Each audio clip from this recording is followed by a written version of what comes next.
Questions of Doom.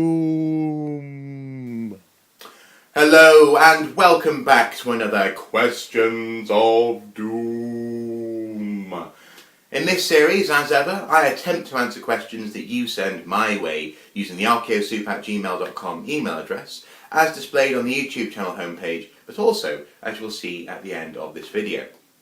In answering these questions by video, it is my fond hope that the answer is made useful not only to the person who has asked the question, but also anyone else out there who may be wondering the same thing, or something similar.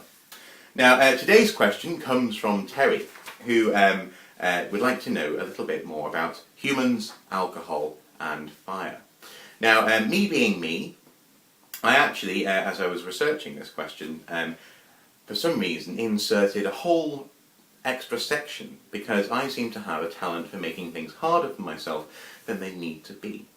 I don't know, I seem to like creating my own little hells. So actually I've added a little section in there by accident. Mrs. Soup found that hilarious because she's forever saying, you don't have to make it this difficult, and yet there I am just adding a whole new... Anyway, I shall explain. The email goes like this. Hello Mr. Soup, I have noticed that most humans, however far-flung and isolated, seem to have discovered both fire and alcohol. How far back does this go?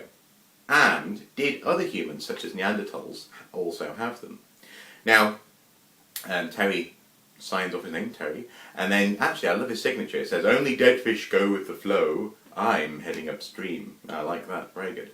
But unfortunately, I also, because of my slightly diseased brain, added an extra question, which said, essentially, how far spread is alcohol? How many cultures, or indeed, are there any cultures in the world which don't have alcohol, or which didn't have alcohol?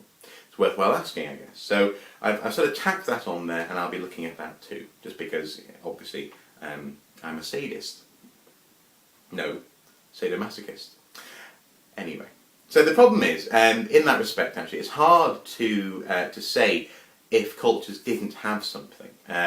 So when you say that most people seem to, or most human cultures seem to have developed fire and alcohol, it's actually really hard to prove that that a culture hasn't developed it. I mean, you can't prove an absence of something necessarily. So in that respect, it's a fairly safe statement that you make in your question, Terry, but it's also one which is open to new discoveries, quite rightly. Now, fire, this is an interesting one to think about. We often just assume, people make fire. I make fire, stones, whoosh, and out comes sparks, fire. And it's just a basic human attribute. But is it? Is it? How far back does this go? Well, I'm happy to say that earlier this year, archaeologists announced the discovery of some of the oldest evidence of burning in the world.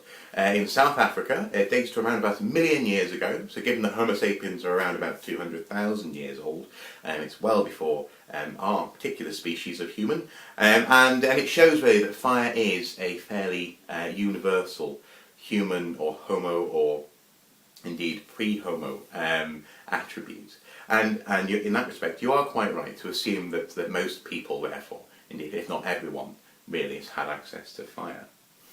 And in that respect, actually, that answers the first question fairly quickly, and that is that Neanderthals definitely did have fire. Indeed, the Neanderthals existing in Europe, or so rather living in Europe, they weren't just existing, they simply couldn't have done it without fire for long periods of that time due to the climate and climate shifts and this kind of thing. So fire is a crucial, if not universal, human attribute. And actually fire, looking for burning, is one of the first things that archaeologists do when they get to a site. Magnetometry is excellent at locating evidence of burning because it changes the magnetic field, the magnetic properties of the area where burning occurs.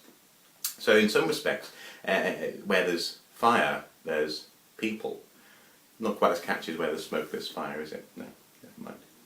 So there you go, fire, yes, definitely. Neanderthals had fire.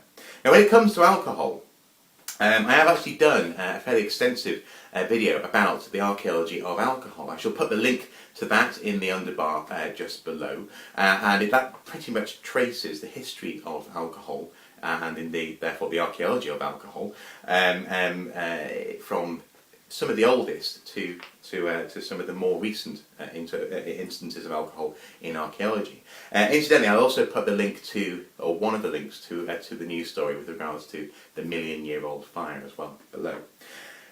So yeah, in other words, yes, I've already sort of covered this, but it's worthwhile mentioning that lots of people, when you say, well, why is alcohol developed? People sometimes go, well, it was to make water safe to drink. This is why Europeans developed beer, for example, or alcohol, and in the East they developed tea. But it's not really that simple. In fact, some of the oldest alcohol that we have evidence for comes from China. Jihao, I believe, I seem to recall. This particular alcohol is 7,000 years old, and it was brewed by fermenting rice, honey, and fruit together. And that's not necessarily, it doesn't involve water, so it's not to make water safe to drink. So alcohol, you're quite right, is a fairly widespread thing. So it goes back, traceably goes back to around about 7,000 BC. So we're talking about 9,000 years ago. So there you go, that's sort of the second part of the question answered. But I shall explore it a little bit more. Indeed, actually, in China, an imperial edict around about 1116 BC makes it clear that the use of alcohol in moderation is prescribed by heaven. It's also extremely good for the imperial coffers due to taxation, you see. So it seems that heaven was backing up the tax system. And also, pre-Columbian cultures had alcohol. Apache Native Americans had alcohol, although these vary in strength from fairly mild to fairly strong, but again, they're not linked with making water safe to drink.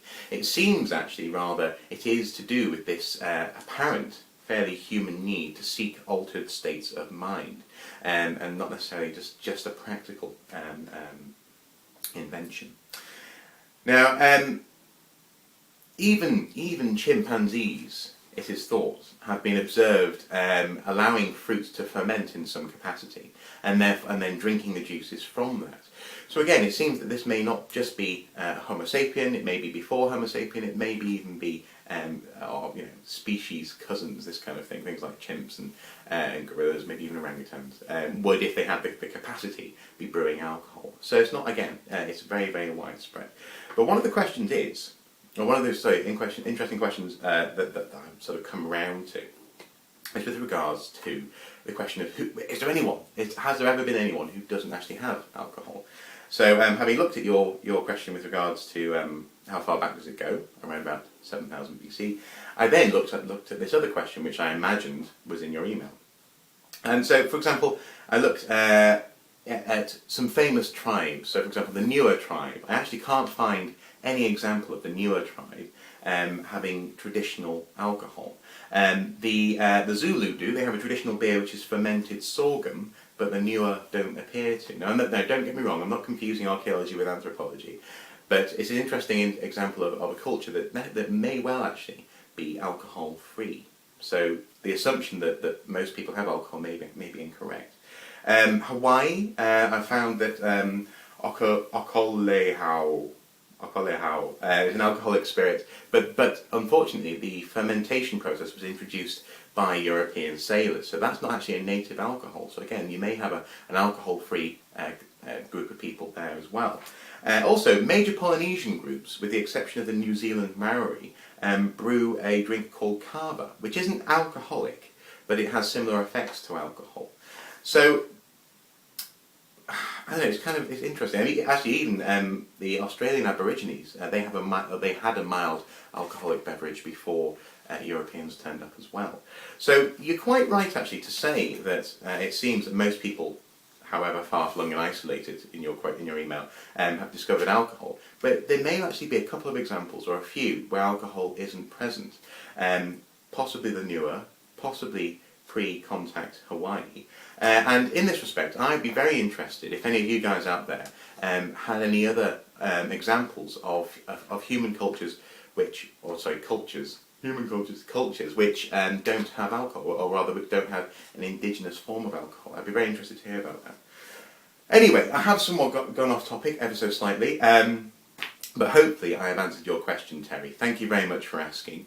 Fire is basically, it's a human thing, with the exception obviously of lightning strikes causing mass fires in jungles and that kind of thing. And it is, if you find fire, controlled fire, or even just fire which seems to be localised, that is often a sign of human activity. So human beings and fire are like that. When it comes to alcohol, we seem to be fairly close. Human beings and alcohol have a very close relationship. But as I say, it seems that there may be some examples where human cultures have developed without developing alcohol.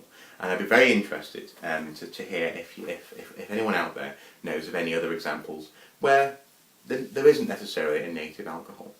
So thank you very much once again for asking the question, Terry. I have enjoyed researching it and answering it. I have in fact enjoyed adding to the question because I'm crazy.